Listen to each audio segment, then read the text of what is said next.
Bonjour à toutes et à tous, j'espère que vous allez bien. Alors aujourd'hui j'aurais voulu parler de la dépendance affective des jumeaux. Car oui, on est bien face à deux dépendants affectifs, mais on va voir que suivant qu'on soit porteur de la blessure d'abandon ou de rejet, ça s'articule pas de la même manière. Et aussi, faut savoir que les jumeaux sont porteurs des deux blessures, hein, forcément, mais il y en a une qui vibre plus que l'autre, hein. Donc on va voir comment ça se passe, hein. On va commencer par le chaser. Alors pour le chaser, il est dit que avant la rencontre, hein, par Fabien Marchand, je précise, que le chaser a réglé sa dépendance affective. Alors je suis en partie d'accord avec ses propos, mais du moins il a pu mettre le doigt sur cette dépendance affective par une prise de conscience, hein, se rendre compte qu'il était trop engagé, hein, dans ses relations, donc ce qui est très bien en soi, mais qu'il se donne peut-être trop, qu'il est peut-être trop tourné vers l'autre, qu'il ne récupère pas forcément le fruit de son labeur amoureux. Voilà, qu'il est trop fusionnel, qu'il peut mettre sa vie entre parenthèses, hein, quand il est en couple. Et qu'il a peut-être un besoin même parfois de fusionner, hein, suivant l'intensité de la dépendance. Après, c'est chacun sa propre intensité, j'ai envie de dire. Et le chaser a pu se rendre compte, hein, de ses dysfonctionnements amoureux.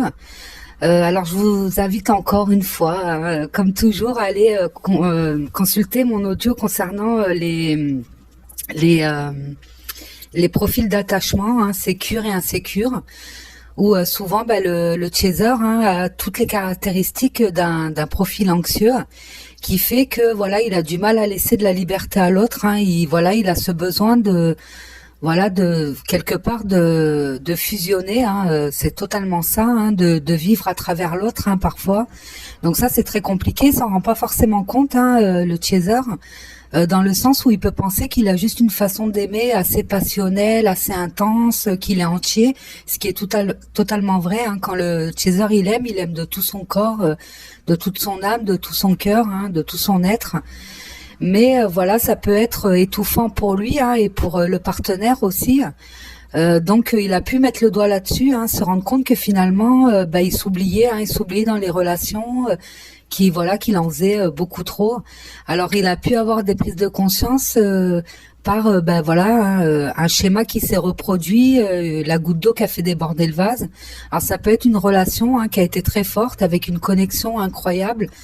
Un lien très fort avec une personne qui peut s'apparenter à un parcours de flamme jumelle, hein, parce qu'il a pu avoir des ressentis physiques, énergétiques, exactement tous les ingrédients d'une relation de flamme jumelle, et qui s'est mal terminée, hein. Finalement, la personne, elle a pris le large, ou elle l'a laissé tomber, ou finalement, il s'est aperçu, le chaser, qui s'était fourvoyé sur la relation, sur la personne, hein, qui pensait être peut-être la personne de sa vie.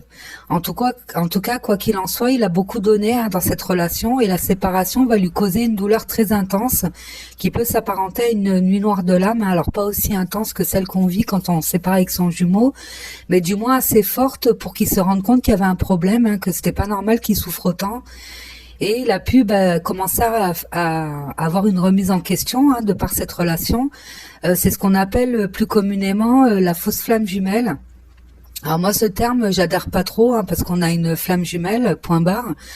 Mais donc c'est souvent ce que vivent les chasers, hein, surtout en parcours long, ou avant la rencontre de leurs jumeaux, ils ont pu vivre, hein, cette relation qui les prépare, hein, quelque part, qui commence à appuyer sur les blessures, et puis qui leur fait réaliser qu'il y a une connexion, parce que on ressent la connexion énergétique, hein. Alors moi, je l'ai pas vécu personnellement, mais j'ai lu énormément de témoignages là-dessus, de chasers qui pensaient, hein, être sur un lien de flamme jumelle quelque temps avant la rencontre avec leurs jumeaux, et puis finalement ils ont rencontré leurs vrais jumeaux. Hein, donc ça c'est une espèce de préparation. Après, on a toutes et tous des connexions d'âme, hein, au quotidien, on est toutes et tous des âmes incarnées, hein, ça je le dis souvent, mais là on l'a vraiment ressenti, hein, donc ça a pu déjà ouvrir un peu la conscience, en tout cas. Ça peut être aussi une relation très fusionnelle avec les enfants, par exemple, où quand les enfants deviennent grands ou quittent le nid familial, il peut avoir des conflits, et le chaser, qui est assez, en règle générale, quand il est parent, il est assez protecteur, très maternel, hein, le chaser, surtout femme. Même les hommes sont très protecteurs, mais surtout les femmes sont assez maternelles.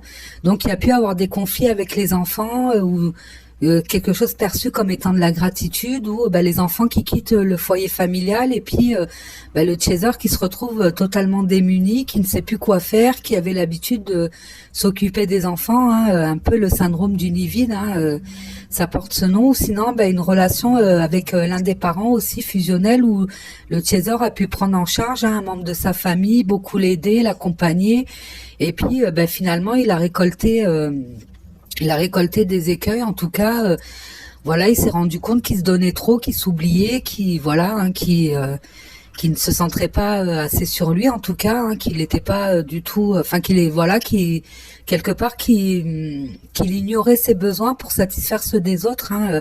Ça, c'est vrai qu'on en revient au syndrome du sauveur où le chaser il donne énormément à l'extérieur. Hein. C'est vrai qu'il est toujours prêt à aider, toujours disponible, et il a pu s'oublier, hein, carrément, ne pas prendre en compte ses besoins. Et puis voilà, ça peut être aussi un chaser, hein, qui a quitté une relation comme un mariage dans lequel il restait pour maintenir l'équilibre familial ou parce qu'il y avait des biens en commun, parce que voilà, hein, qui restait aussi peut-être par confort aussi, j'ai envie de dire, et puis qui a pris la décision de partir. Voilà, en tout cas, il s'est passé quelque chose qui a fait que le chaser, il a pu se rendre compte que oui, effectivement, il donnait trop, en tout cas, hein, donc pas forcément mettre le doigt sur la dépendance affective, mais du moins se rendre compte qu'il donnait énormément pour peu de retour. Hein. Donc c'est vrai que le chaser, il donne pas, voilà, il donne pas forcément pour récolter, hein, mais c'est vrai que quand ça, c'est toujours dans le même sens, au bout d'un moment, voilà, hein, et puis parfois les personnes peuvent s'avérer être ingrates ou voilà, vous faire des reproches alors que vous avez fait 10 fois plus de choses. Enfin, de toute façon, comme on dit toujours, on retient toujours ce que vous faites pas et pas tout ce que vous faites, hein. Donc ça, voilà, et ça, c'est insupportable pour le chaser. D'autant plus que le chaser, il peut ne pas se rendre compte qu'il est en dépendance affective parce qu'à côté de ça, il est très indépendant. Hein. Un chaser, il peut rester dans le célibat plusieurs mois, plusieurs années, pas forcément avoir besoin de vivre avec quelqu'un. Voilà, hein, donc il peut se dire, non, moi je suis pas dépendant affectif parce que j'ai la faculté de vivre seul, j'aime bien être seul, j'aime bien être tranquille. Mais voilà, dès qu'il est dans des relations où il est vraiment impliqué sentimentalement, comme les relations familiales ou les relations de couple, hein, il peut voilà avoir cette dépendance, hein, j'ai envie de dire. Mais c'est surtout moi, de mon avis personnel, en tout cas c'est mon cas, c'était plus en relation de couple. Après, je suis pas fusionnelle, avec les enfants aussi, bon. Mais après voilà, après au niveau amical. Le chaser, c'est plutôt l'inverse, hein, c'est plutôt l'entourage qui va être dépendant de lui parce que voilà, il aide, il est tout le temps là, il est toujours présent. C'est quelqu'un qui peut être un peu le guide, hein, le pilier de son cercle amical. Et puis il n'y a pas cette intimité, hein, avec les amis forcément. Hein, donc il a peut-être pas forcément une dépendance affective, envers des collègues de travail ou des amis ou son cercle amical. Voilà, mais voilà, donc il a pu mettre le doigt dessus, mais l'avoir réglé totalement, non, parce que la preuve, quand il va rencontrer son jumeau, on va bien se rendre compte qu'il y a une dépendance, hein, qui va s'installer. Alors voilà, il va rencontrer son jumeau, tout va aller bien, il est fort de ses conscientisations, en tout cas il s'est peut-être promis, juré de ne plus jamais être dans des relations qui s'avèrent être dysfonctionnelles, toxiques, où il s'oublie carrément. Mais au contact de son jumeau, toutes les barrières vont tomber, hein, parce que c'est vrai qu'au début, il va être un peu en retrait, hein, le chaser, hein, sachant que c'est le runner qui fait souvent, qui est en demande, hein, de relationnel avec le chaser. Lui, il peut rester en retrait, mais très vite, voilà, on se laisse aller à la spontanéité, à la légèreté, hein, que nous offre le runner. Hein. Le runner, il nous permet d'être spontané, comme on l'a peut-être jamais été. Hein. C'est vrai que là, l'enfant intérieur, il gambade dans le salon, tout va bien. C'est magique, hein, on est en complétude, on se sent bien. Souvent, avec le runner, on a les mêmes valeurs, les mêmes principes. Hein. Alors ça, c'est très rassurant, surtout pour un chaser, de se rendre compte que la personne en face, elle a les mêmes points de vue. On est à peu près pareil, hein, dans les valeurs morales, dans les principes de vie. Donc ça, c'est parfait. Après, à savoir que le runner, il s'adapte, hein, et le runner ne met pas les pieds dans le plat, donc il ira toujours dans le sens de son chaser, même si des choses ne lui plaisent pas dans ce que dit le chaser ou dans ce que fait le chaser, il va pas forcément lui dire. Donc ce qui ajoute de la fluidité, hein, dans la relation. Puis bon, il y a la connexion. Il y a cette impression de temps suspendu, d'être dans une bulle avec son autre, hein, donc c'est assez magique. Mais voilà, en tout cas, au fond, voilà, le runner et le chaser, ils ont voilà les mêmes principes et les mêmes valeurs. Mais voilà, le runner, il peut s'adapter, ne rien dire. Voilà, hein, c'est sûr, surtout quand il y a une différence d'âge où le chaser il est plus âgé, où le runner il va un peu se mettre au pas, hein, j'ai envie de dire. Et puis ben voilà, la relation elle va couler. Puis là le chaser il se dit bah c'est bon, ça y est, tout va bien quoi. Finalement ben voilà, j'ai peut-être vécu des relations dysfonctionnelles, mais là je tombe sur un prince charmant, tout va bien, la connexion est incroyable. Il peut avoir la télépathie s'installe avec tout ce que le lien apporte dans la relation de magique, hein, j'ai envie de dire d'énergétique. Et puis, au bout d'un certain temps, le renard, il va commencer à se détacher, hein, quand les égos vont se réveiller, quand les peurs vont apparaître. Alors, c'est assez latent. Au début, on le sent pas venir. Mais le renard, lui, il le sent très bien, parce que le renard, lui, il le ressent, hein, même dans son corps, hein, qui commence à être submergé par cette vague émotionnelle, hein, qui sent qu'elle va l'emporter, hein, quelque part. Donc, il peut commencer à mettre un pied en dehors de la bulle, hein, cette bulle où les jumeaux étaient tranquilles, où l'entourage n'impactait pas, hein, quelque part la relation. Mais là, il va commencer un peu à s'éloigner, à ne plus répondre aux messages, à moins en envoyer, à peut-être ne pas honorer des rendez-vous. Enfin, quoi qu'il en soit, si le renard ne prend pas la fuite, hein, du jour au lendemain, il peut commencer à se dégager, hein, de la relation quelque part. Et là, le chaser, il va sentir, hein, son autre qui commence à prendre le large. Et puis il sent qu'il va avoir une fuite, hein. Le chaser, en règle générale, on le sent que l'autre va partir, hein. On le sent et ça nous met dans un désarroi total parce qu'on sait qu'on ne pourra rien faire, mais on va quand même essayer, voilà, de tirer quelques ficelles, de se calmer, d'essayer de discuter, de mettre de l'eau dans son vin. On va essayer de l'empêcher de partir, hein, en tout cas de faire en sorte qu'il reste. Mais bon, le runner, au bout d'un certain temps, il fera sa fuite, hein, définitive. Enfin définitive, voilà, la fuite, hein, qui va mener le chaser dans une profonde douleur, hein, parce que c'est l'impression d'être déchiré en deux. Moi, j'avais l'impression qu'on avait plongé une main à l'intérieur de moi et qu'on m'avait arraché quelque chose, hein. C'était vraiment, même physiquement, j'avais j'avais l'impression d'avoir un vide à l'intérieur de moi, hein. C'était vraiment horrible. Et puis la plongée dans la nuit noire de l'âme, hein, bon ça je vous refais pas le scénario, mais voilà, c'est assez affreux, hein, quand on le vit. C'est très très difficile. Et puis là, la dépendance affective finalement qui n'a pas disparu, hein, chez le chaser, qui est toujours présente, va se mettre en place, hein. Donc ça peut être essayer de récupérer l'autre. On se voit pas vivre sans l'autre, hein. On se voit pas. Voilà, l'enfant intérieur, lui, entre-temps, on l'a repris, on l'a réenfermé dans la boîte parce que voilà, on sait qu'il y a plus de joie, il y a plus de lumière, il y a plus rien. Et puis la dépendance affective va se mettre en place, hein, vers le jumeau. Donc le jumeau étant parti, hein, n'entretient pas cette dépendance parce qu'en général il est déjà loin. Mais on peut le stalker, essayer d'envoyer des messages, le surveiller, aller sur son lieu de travail. On peut se mettre dans des états. Après chacun a fait ce qu'il a fait, mais c'est vrai qu'en règle générale on fait des choses où avec du recul on se dit mais mon Dieu, mais j'ai fait ça, mais carrément c'est pas mon genre de faire ça, mais j'étais capable de faire ça. Voilà, on peut se servir des réseaux sociaux. Enfin voilà, ça va être tout un stratagème, hein, quelque chose pour essayer de voir si le lien existe toujours, du moins. Et puis bon, voilà, le runner étant parti, on va quand même être dépendant, hein, pendant un long moment du lien.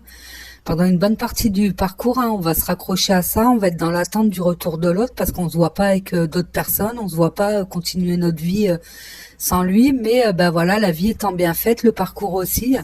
Quand on entame le travail de guérison, hein, parce que ce qui sauve le chaser, hein, en toute situation, hein, parce que le chaser en général, il a eu un vécu assez difficile, hein, même une enfance peut-être très très difficile, mais il a cette capacité de trouver les ressources en lui-même. Donc il peut aller à l'extérieur, essayer de chercher des clés, hein, essayer de se faire aider, essayer de rencontrer d'autres personnes. Mais il comprend très vite qu'il doit se recentrer. De toute façon, c'est ce que le parcours nous demande, hein, de revenir vers nous, hein, quelque part. Donc on peut faire un petit tour, mais au bout d'un moment, on va nous dire non, c'est bon, hein, tu retournes chez toi. Et puis on va commencer à travailler, puis après voilà vient la découverte du parcours, hein, c'est la découverte du lien, ou si ça n'a pas été fait avant, la découverte des blessures, où là c'est une libération, hein, pour le chaser qui peut-être ignorait, hein, qu'il avait cette blessure qui causait certains comportements quand il était en couple, certaines peurs, certains dysfonctionnements en tout cas dans sa façon d'être ou de faire. Et puis il va commencer à travailler sur lui, hein, et après arriver en détachement et en complétude. Alors moi je suis en détachement, je suis pas du tout en complétude, mais déjà en détachement, voilà, on se sent libéré, puis on n'a plus d'attente, hein, quelque part. Donc la dépendance au lien, elle commence à partir, hein, quelque part, à disparaître, dans le sens où on aime toujours son autre, hein, ça c'est ce que je dis souvent, mais on n'attend plus la réunion, on se voit vivre sans lui, à voir avec une autre personne, hein. Voilà, on lui en veut pas, il y a plus de culpabilité, il y a plus de colère envers son autre, voilà, on est serein quelque part, on fait confiance et on avance, hein, parce que de toute façon, on doit avancer quand même dans notre vie, dans notre chemin de vie, hein. Peu importe le chemin, c'est pas le fait d'être dans la spiritualité ou quoi que ce soit, mais en tout cas, voilà, on est aligné et on avance. Alors courage, hein, pour les personnes qui sont dans la souffrance. Après, sachez que moi j'ai vécu, enfin tout ce que vous vivez, je l'ai vécu, hein. Des fois, je tombe sur des commentaires où il y a de la colère, où je sens qu'il y a de la frustration, tout ça, des incompréhensions et moi je sais parce que je l'ai vécu, hein. Moi aussi, j'étais dans des moments de doute, de colère où je comprenais pas, où voilà, ma vie, enfin sans mon autre, c'était pas possible, c'était une douleur atroce, hein. Même la guérison des blessures, c'est quelque chose de très dur, hein. C'est pour ça qu'on recule un maximum ce chemin-là, hein. Je comprends qu'il y a des gens qui n'ont pas envie de plonger en eux parce que c'est hyper douloureux de faire remonter des souvenirs d'enfance, des douleurs d'enfance, des choses qu'on a essayé de mettre de côté puis qu'on continue à avancer, hein, quelque part. Mais voilà, dites-vous bien que voilà, je l'ai vécu et qu'on en sort, hein. Vous inquiétez pas, on en sort, hein. C'est voilà. Après, il faut garder confiance en soi, confiance en l'autre, confiance en la source, en Dieu, mais surtout confiance en vous, hein. Ça, c'est très important. Faites-vous confiance, les chasers, parce que on y arrive, hein, en tout cas. Donc voilà. Donc là, on va parler de la dépendance affective du runner. Alors, le runner, lui, il est en dépendance affective de quasiment tout son entourage, mais pas de son autre, hein. Du moins en 3D, dans le sens où il a senti, hein, cette dépendance pointe, même s'il ne met pas le terme de dépendance affective dessus, il a ressenti, hein, ce fort attachement, il s'est senti aspiré aussi dans cette relation, il a ressenti la connexion, l'amour, la complétude, hein. Faut pas croire que il y a que le chaser qui ressent tout ça et que le runner ne ressent rien. C'est pas parce que le runner ne dit rien qu'il ne ressent pas, hein. Au contraire, quand il ressent, c'est là où il ne dit rien parce qu'il a un problème de gestion de ses émotions, hein, quelque part qu'il impacte fortement. Et cet amour inconditionnel, hein, qui émane de lui, ce sentiment d'amour très puissant, qui est inconditionnel, hein, venant du runner, hein. Ça, je cesserai jamais de répéter que le runner aime son hôte tel qu'il est, hein. Il ne veut pas le changer, même s'il y a certains comportements qui peuvent le déranger, l'agacer. Mais il se dira toujours que c'est lui le problème, hein, parce qu'il place même son chaser sur un piédestal, hein. Il le voit beaucoup plus fort, beaucoup plus grand, beaucoup plus merveilleux qu'il ne l'est en réalité, hein. Et il se dira toujours que c'est à lui de faire des efforts et que c'est lui qui est pas à la hauteur, hein, de son chaser et de la relation en tout cas. Et très vite la peur, elle va se superposer, hein, ce sentiment d'amour, hein, très fort. Et puis elle va carrément l'englober, hein, j'ai envie de dire, jusqu'à étouffer cet amour et prendre le dessus, hein. Et là, le runner, il va avoir cette faculté de bloquer, hein, son émotionnel et son corporel, hein, parce que quand il bloque l'un, il bloque l'autre. Il bloque l'émotionnel parce que c'est trop, c'est trop insécurisant, hein, pour lui. Ça le met dans un état incroyable, hein, qu'il a déjà ressenti étant enfant. Parce que enfant, il a pu être face à un parent très fusionnel, hein, ou du moins qui a reporté tout son amour, toute son attention, hein, sur le runner. C'est un parent qui a pu le contrôler jusqu'à un certain âge, hein, voire jusqu'à la vie de jeune adulte. Il est même possible que quand vous rencontrez votre runner, il est encore sous le joug, hein, de ce parent-là. Et c'est un parent qui va essayer de fusionner ou de garder la fusion avec cet enfant.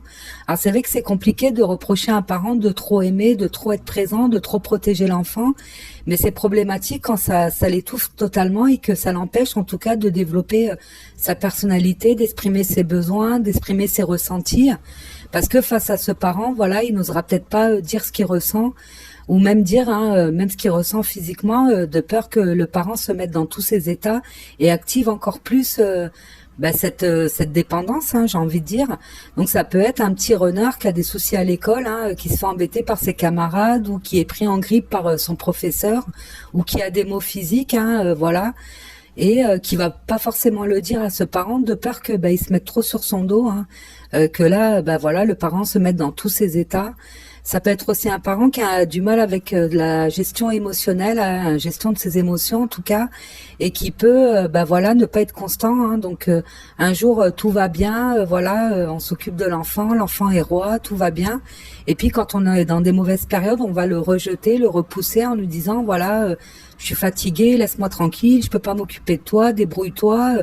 Voilà, donc ça peut alterner le chaud et le froid. Ça peut être aussi un parent qui est sujet aux addictions, hein, qui est aux prises à des addictions, et quand il est sobre, il est très bien, tout va bien, il est dans un état normal, et puis dès qu'il est sous emprise de quoi que ce soit, il peut avoir des comportements violents, être agressif, être totalement différent. En tout cas, ça va insécuriser l'enfant parce que l'enfant, dans un premier temps, il s'adapte, hein, au comportement de ses parents.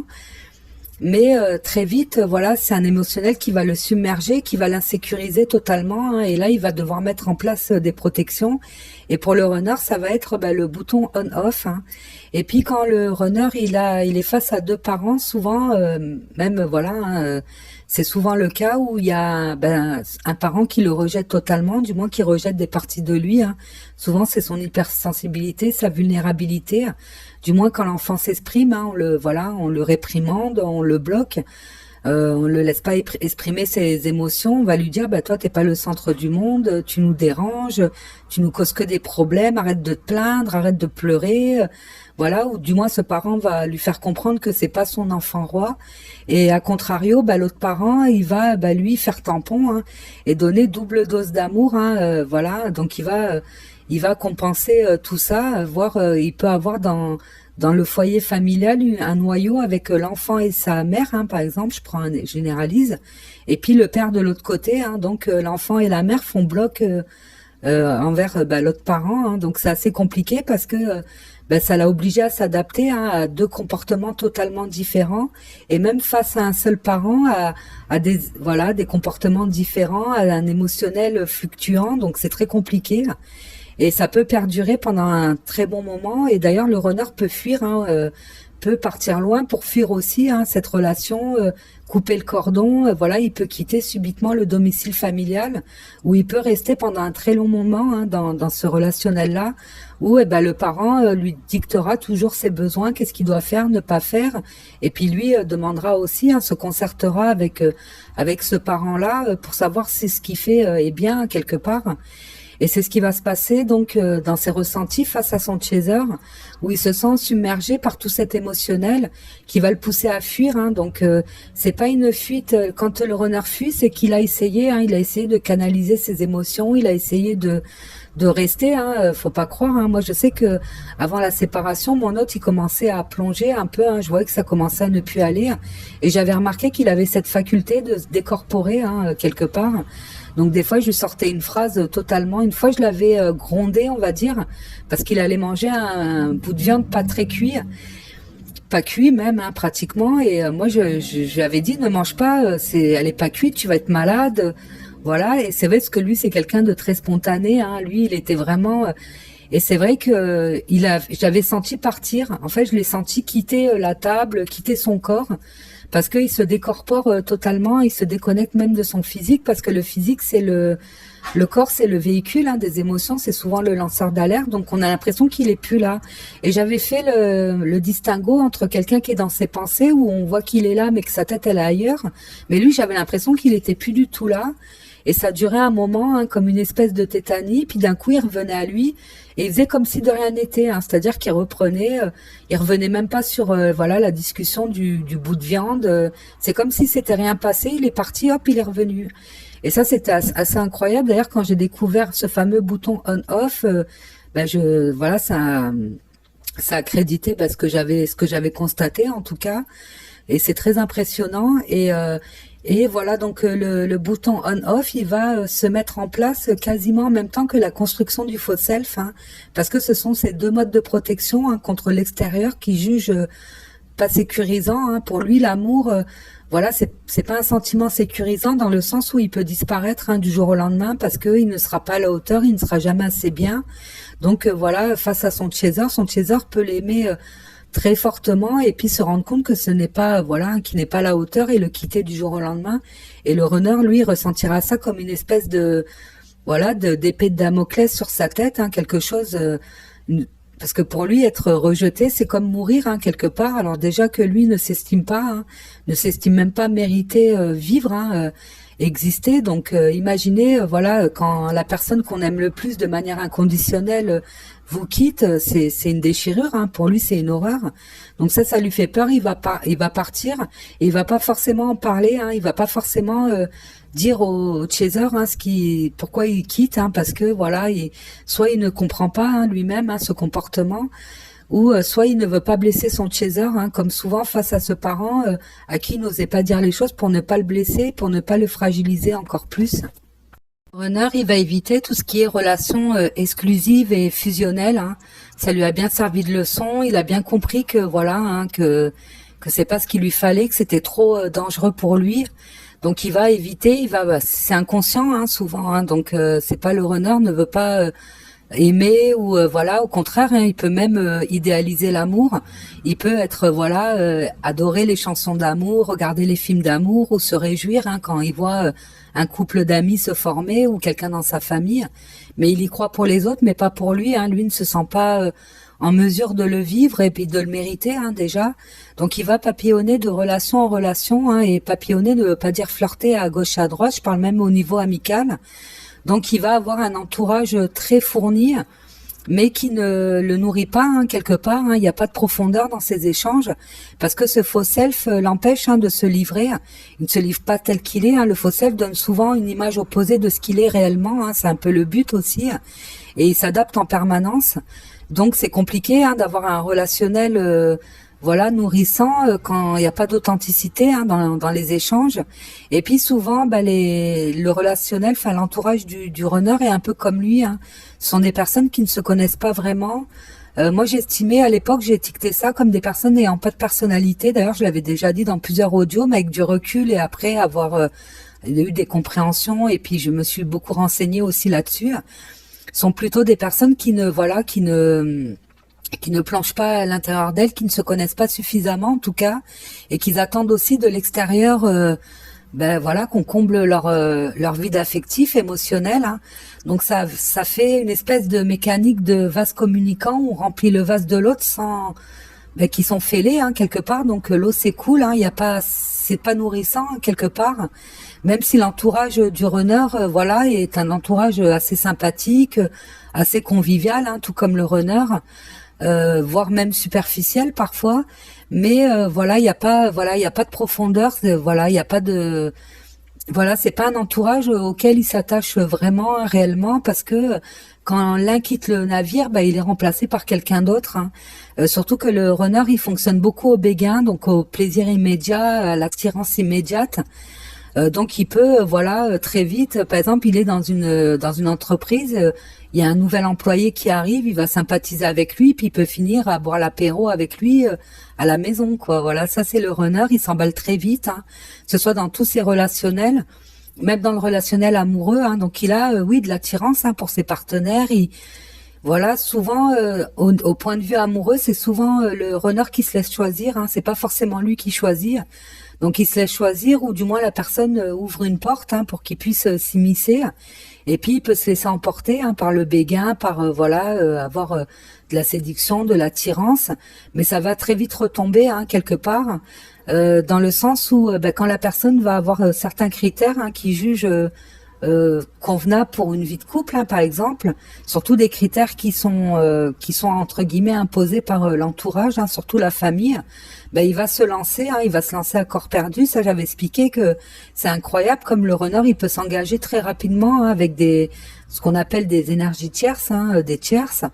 Mais voilà, parce qu'il se laisse emporter, hein, quelque part, mais ça retombe très vite, hein, parce qu'il n'y a pas de profondeur, hein, dans son relationnel. Et ça, c'est très frustrant même pour le partenaire, parce que lui, n'identifiant pas ses besoins, ne les connaissant même pas, il a du mal à repérer les besoins de l'autre, hein. Donc ça, c'est très compliqué. Alors, c'est vrai qu'on a d'un côté le chaser qui, lui, connaît ses besoins, les reconnaît, mais ne va pas les satisfaire, va plutôt faire passer les besoins de l'autre. Et puis, il y a le runner qui, que lui ne les connaît pas ou, enfin, pense que les besoins qu'on lui a suggérés sont les siens quelque part, donc ça donne lieu à de la frustration, souvent à de la colère, à de la possessivité, à de la jalousie, à des réactions qui sont disproportionnées parce que quand les besoins ne sont pas comblés, ça amène énormément de frustration, hein, j'ai envie de dire. Alors pour imager ce propos, concernant le chaser et le runner, on va voir comment la différence elle est assez incroyable. Par exemple, le chaser, il travaille dans une entreprise, hein, donc le CE a organisé un week-end dans un gîte et va proposer au chaser, hein, le chaser qui est en couple, voilà, quand il est en dépendance affective, hein, je précise.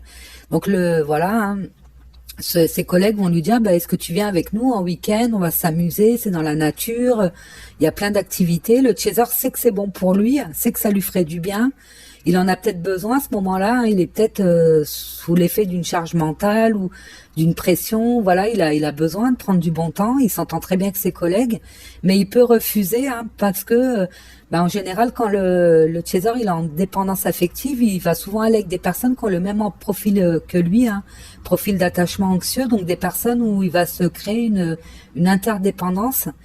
Donc voilà, il peut refuser, hein, le séjour en se disant que son partenaire va mal le prendre ou qu'il va peut-être pas gérer l'intendance. S'il y a un enfant, qu'il va peut-être pas gérer l'enfant pendant son absence ou que voilà, son partenaire il va peut-être l'inonder de messages, le faire culpabiliser. Donc il peut refuser. Et puis le runner, hein, dans le même cas de figure, le CE organise le même week-end. Et on lui propose, et lui, il peut s'emballer, dire oui, hein, oui, d'accord, ok, il n'y a pas de souci, j'y vais. Il peut même avancer le séjour, hein, il peut payer, et puis voilà, il y a plein d'activités. Lui, il rêve de faire du rafting, voilà, hein, tout va bien.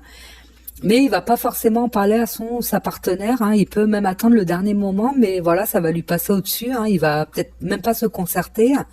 Et puis peut-être le week-end, voilà, où le séjour est prévu, c'est peut-être l'anniversaire de la belle-mère, l'anniversaire du meilleur ami, et lui il va occulter tout ça, hein, donc dans son relationnel il peut passer pour quelqu'un d'égocentrique, d'égoïste, alors que finalement comme il n'identifie pas ses besoins, il n'identifie pas les besoins des autres, hein, donc il en tient pas forcément compte et ça donne lieu à des quiproquos et à du rejet quasi permanent, hein, j'ai envie de dire, ce qui fait énormément souffrir le runner parce que ça le ramène à la position de se dire oui, je suis quelqu'un d'égoïste, je sers à rien, je fais du mal à tout le monde, je suis pas à la hauteur, je suis pas capable.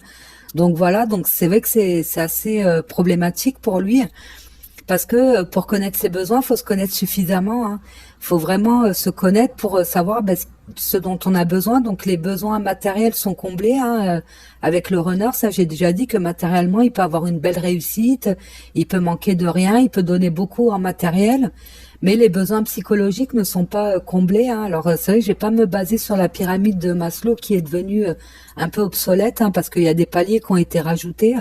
Mais ne serait-ce que les besoins comme être aimé pour ce qu'on est, être reconnu pour ce qu'on est, c'est pas comblé parce que voilà, il n'est pas aimé pour ce qu'il est, vu que voilà, c'est plutôt son faux self, hein, qu'il met en avant, reconnu pour ce qu'il est non plus. Et puis se sentir autonome, en capacité de faire des choses seul, c'est pas comblé non plus parce que le runner donne énormément de pouvoir à l'extérieur, hein. C'est souvent l'extérieur qui voilà, qui va un peu diriger sa vie parce qu'il a besoin constamment de se concerter, hein, avant d'entreprendre quelque chose, un projet. On peut vite le démoraliser ou lui faire abandonner quelque chose qui lui tient à cœur. Donc voilà, c'est très problématique, hein. Donc on voit bien que la dépendance affective des deux jumeaux, elle s'articule vraiment, voilà, c'est une dépendance affective, mais on voit bien que ça s'articule pas de la même manière, hein. C'est ça qui est assez incroyable. Et c'est ce qui fait un peu la complémentarité des jumeaux. Parce que quand le runner sera amené, hein, à plonger à l'intérieur de lui, il se rendra compte que finalement ce vide émotionnel, il pourra pas le combler avec l'extérieur, il sera obligé, hein, de se tourner vers lui. Et puis la source va le pousser dans ce sens, hein, la source va l'obliger, hein, quelque part, par des prises de conscience, par des épreuves de vie. Parce que la vie, elle est pas linéaire, hein, non plus pour le runner, hein. Nous, on a l'impression qu'on subit toutes les épreuves. Et puis que le runner, lui, il vit sa vie à la cool, mais lui aussi, hein, il y a peut-être des épreuves qu'il vit dont on n'est pas au courant. Il peut vivre des deuils, il peut avoir des accidents, il peut avoir voilà, hein, subir des écueils, hein, des accidents de vie, voilà, des choses qui vont l'impacter, puis qui vont lui permettre de se recentrer, parce que c'est la clé, hein, c'est la clé de sa libération. Bah, déjà de se libérer de son faux self, hein, et de pouvoir vivre ses émotions et de les accueillir telles qu'elles sont, parce que bloquer son émotionnel, c'est quelque chose de très dangereux, puis ça creuse un vide intérieur, hein, quelque part. Et d'ailleurs, le runner, il peut être adepte, par exemple, des sports, voilà, à sensation. Voilà, le runner, il peut sauter à l'élastique, en parachute, faire des choses, voilà, pour avoir une montée d'adrénaline, parce que ça va pas être forcément bloqué, hein. Mais c'est vrai que tout ce qui est implication émotionnelle, sentimentale, ça va être compliqué pour lui. Et c'est vrai que voilà, hein, donc on a besoin quand même de se nourrir, hein, intérieurement, hein, quelque part, même de ses relations, hein, qui ne le nourrissent pas, malheureusement. Et d'ailleurs, quand le runner va s'éveiller, hein, à sa vraie nature, bah souvent c'est là que l'entourage peut se dire que qu'il a un faux self, hein. C'est peut-être quand il incarnera sa vraie, voilà, sa véritable personnalité, que les gens diront qu'ils ont changé, qu'ils portent des masques, qu'il n'est pas authentique, alors que finalement ils ont côtoyé le faux self pendant X années sans s'en apercevoir, hein. Donc il y a des personnes de son entourage qui vont s'apercevoir, hein, de ce faux self, qui vont s'en rendre compte, mais elles vont prendre ça pour de la folie, pour de la schizophrénie, pour un trouble borderline, mais pas se rendre compte que c'est un moyen de défense, hein. Donc ça, c'est très compliqué parce que ça l'enferme, hein, au bout d'un certain temps, hein. Donc voilà, donc moi, c'est pas le but, hein, de mes audios de, de prêcher, hein, pour le runner, mais c'est de vous faire comprendre, hein, que voilà, c'est des mécanismes qui ne contrôlent pas, hein, que c'est souvent inconscient. Donc voilà, la relation de flamme jumelle, il peut l'entretenir en 5D. Alors je sais que ce terme, il énerve tout le monde, hein. Tout le monde aimerait que ça descende dans la matière, mais souvent c'est son moyen de vivre la relation avec son jumeau de manière sereine, hein, sans être impacté émotionnellement et physiquement. Donc souvent il peut, voilà, l'entretenir dans l'astral, hein, comme on dit. Alors c'est vrai que moi aussi, hein, je comprenais pas du tout ce principe. Moi ça m'énervait. Moi j'aime bien le palpable, le tangible. Mais voilà, c'est une manière de vivre la relation sereinement, et il entretient le lien de cette manière, hein. Donc voilà, c'est vrai que c'est dur à comprendre, mais c'est une façon à lui d'entretenir le lien sans être en présence, hein, sans être là dans la 3D. Donc voilà, prenez conscience de ça aussi, hein, c'est très important. Ça reste une relation d'âme, hein, une relation très forte, hein, et que les jumeaux vivent chacune à leur manière. Et puis c'est un peu le but, hein, c'est qu'on paraît tellement opposés, puis finalement on est complémentaires dans nos fonctionnements, dans notre façon d'être.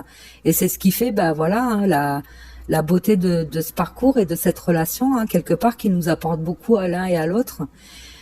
Donc voilà, je pense que j'ai fait le tour, hein. Je pense que j'ai tout dit. Je vous remercie pour votre écoute, pour vos commentaires, pour vos likes.